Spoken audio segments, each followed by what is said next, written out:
Hi, White Oak. Welcome to Monday Morning Theology, where we take a look at what we talked about this past Sunday at White Oak and try and bring that with us into our weeks.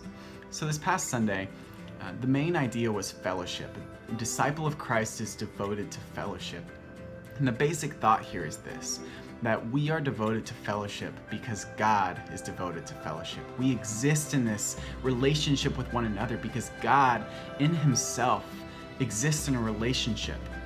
Because God is a Trinity. That means God is God the Father and God the Son and God the Holy Spirit. And so the three parts of this Trinity are so unified, but they exist in fellowship with one another, where God the Father enjoys the fellowship of the Son and the Holy Spirit, and the Son enjoys the fellowship of the Father and the Holy Spirit, and the Holy Spirit is ever praising the Father and the Son, enabling them to exist in fellowship with one another. And it's this perfect unity within God. And we see that God has created us to do the same thing with one another.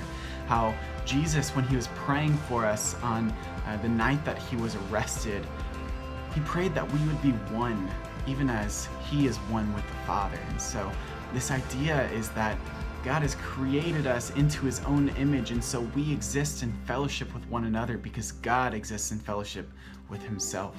And what happens when we do that is that God brings us closer to him. When we do things together, it's so much more powerful than when we try to do things on our own. We can eat meals on our own, we can sing songs on our own, we can walk this life on our own. But if we do it with people who are devoted to Christ, it's powerful and it changes our lives. And when this is done right, when the church does this well, we see that this disarms the world. The people who don't really know much about the Christian church, and they buy into what the media portrays about us and how we're all hypocrites and how we're all hateful and how we're all intolerant. What we see happen when we do fellowship well is that people like that, they look into the church and they don't see anything of what they're expecting.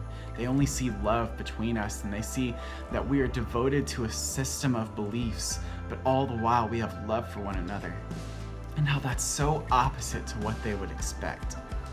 And so fellowship is an important idea in the life of a church, and it's one that can change the world if it's done really well. And so the practical application for this week, White Oak, is that if you're not fellowshipping regularly, do it. Seek out fellowship. Seek out a relationship with someone else who's devoted to the values of Christ. Because when you do that, you exist in this powerful relationship with someone else who can help you, who can spur you on and encourage you to walk this Christian life in a way that you could never do on your own. And then if you do fellowship often, if this is something that's a big part of your life, as I expect it will be with many of you watching this video, just hold this perspective. Hold this perspective that we exist this way because God is this way, that when we fellowship with one another, it reflects the very nature of Christ. And so when you meet for fellowship this week, when you meet at Starbucks or when you meet at someone's home, when you exist in this fellowship, just do it in a way that is mindful of who God is, because you're doing it because of who God is.